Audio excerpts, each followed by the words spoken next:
Hey guys, this is Jessica with myspiritualanswers.com, and today I wanted to discuss something that is very, very close to my heart, and that is the process of transformation, of ascension. And I wanted to talk about it in a way that from the perspective of my experience. So just sort of discussing, what led to my transformation and, what happened sort of immediately after.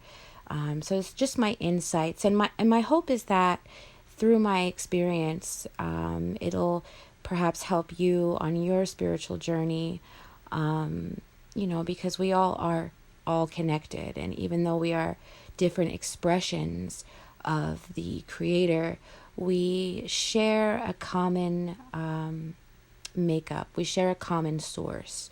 So my hope is that by sharing with you, it'll shed some light on your journey and your own journey of self-discovery. So I think it's pretty obvious that, when we look around in our culture or as a culture, we are experiencing a lot of suffering, both individually and as a collective.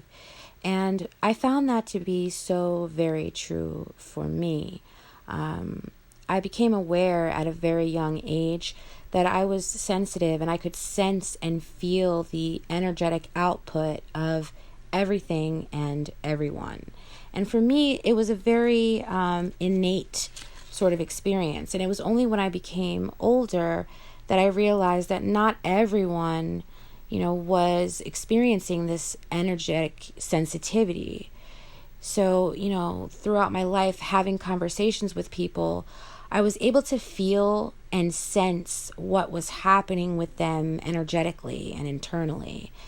And my parents were both cognitive behavioral therapists. So for me, initially I thought maybe I had just inherited some of their ability to perceive things about the psyche that were not always, so obvious to most people.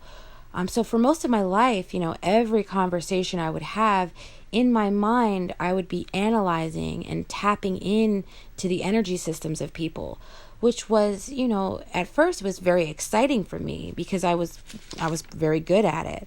But because I was so young, I wasn't aware of the effects that it would eventually have on me. Because there are very powerful laws that energy healers and intuitive people have to follow, because if they don't, a lot of really unfortunate things or events could occur. And for me, it was my ego that was getting overly involved and, sort of starting to take my gifts and my abilities out of context. So, for example, I began overanalyzing everything, and I developed this strong, powerful habit of overthinking. And the overthinking, it was obsessive thinking, and anxiety accompanied that, and that led me down a very dark path. And because even though I still had this strong connection to the spirit realm, and my intuition was very strong, and I had this I've always had this awareness of, cosmic conscious awareness. But my overthinking and my anxiety created a huge imbalance within me. And I struggled in this way for years and years and years. And my relationships suffered a great deal because I was constantly rushing. And I was quick to anger. And I was overly sensitive because I was, what I was going through from the time that I woke up until I went to bed was I felt like I was being bombarded with tons of different energy fluctuations. And I thought that I was trying to assess each one of these fluctuations and these energies. At the same time, I was still very sensitive to the emotional energetic frequency of every person who was in my physical environment. And on top of that, I was still receiving these transmissions from higher realms, from the spirit realms. So, that combined with the overthinking and, my ego's thoughts and feelings and ideas, constantly fluctuating, it was very, very, very difficult for me. And, the main reason it was so hard, in retrospect, is because I hadn't come to the awareness that I existed separately from the thoughts and the feelings that I was experiencing. I existed separately from fleeting emotional states. And it was a slow progression to come to this awareness. And that sort of culminated to my awakening on Easter Day. And several pretty huge and significant things occurred during that journey and during that process that led to that awakening. But, I'll share those stories at another time, because the main idea that I wanted to talk about today with you is, the immediate after effects and, prior to my awakening. Because I'm hoping that my experience will resonate with you in some way in your own journey.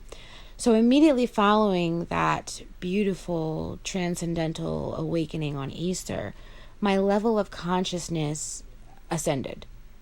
And as a result, I experienced life and, everything around me from what seemed like a new set of eyes. And I understood what mindfulness really, really meant. And I began living life with this powerful foundation of inner peace. And to feel peace for me, that it was a foreign concept, because prior to my transformation, I had never, ever, ever experienced authentic peacefulness. I lived every moment of every day feeling like I had to rush. I was constantly rushing, and it's hard to explain what that experience can really do to a person. After doing it for so long, it was extremely damaging and just psychologically draining, because I was feeling like I was constantly having to run from something in a way. So like when I was getting dressed, or when I was eating, or when I was driving, I was constantly rushing and trying to get it over with as fast as I could. And I was, again, in retrospect, I see that I was sort of running from myself, from the present moment, and I remember, before my transformation, I would wake up in the morning, and the first thing that I would experience was my heartbeat. My heart was racing out of my chest. And, to wake up from sleep like that, after a while of that happening, you really begin questioning, why am I even still alive? Why am I here experiencing this? So that, the overwhelming sense of peace that resulted from my transformation, the peace that I felt in my body and in my mind directly following that awakening, was just pure heaven to me. It was a complete 180-degree change from, the hell that I was living and creating for myself before.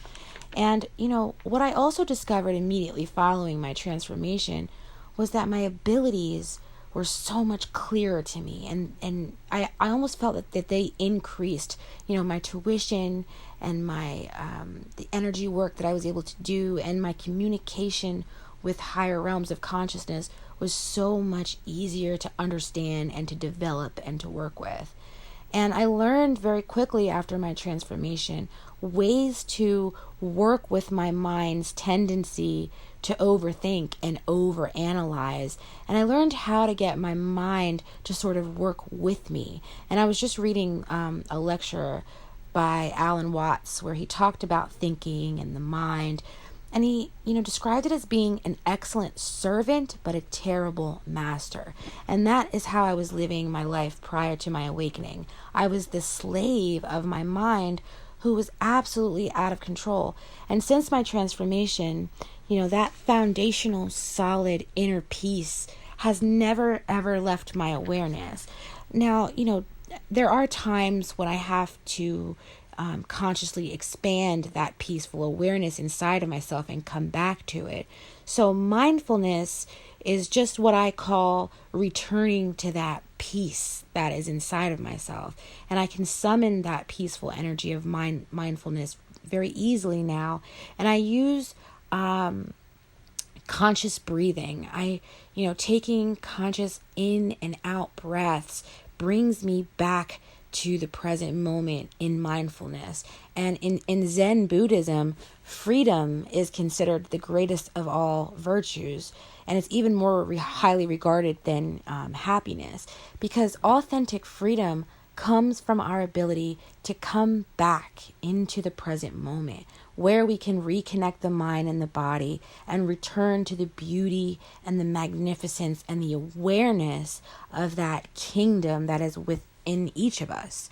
And, for me, reminding myself of my inner kingdom and the beauty and the peace, and reminding myself that inner kingdom is my sanctuary.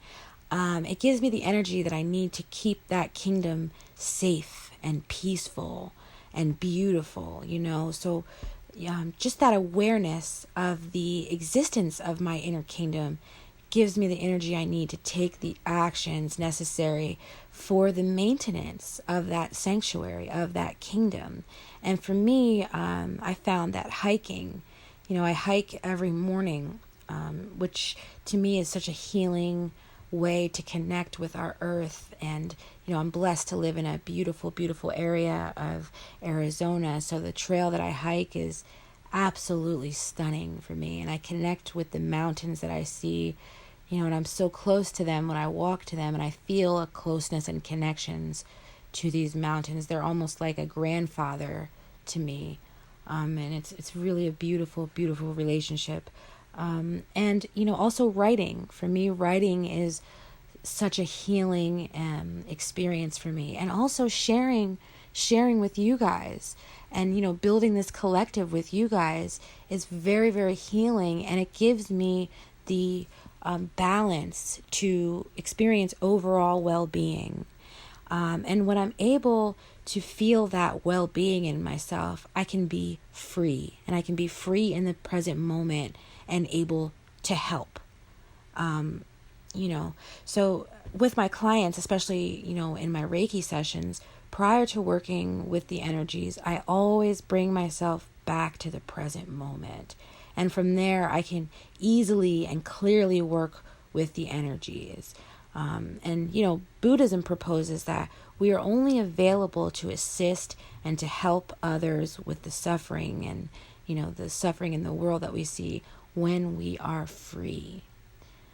So I think freedom was the biggest gift that my transformation has given me. And I cultivate that freedom through my meditation, and just always coming back to the knowledge and the awareness that I do exist separately from the thoughts that I have, or the feelings or the emotions that I have.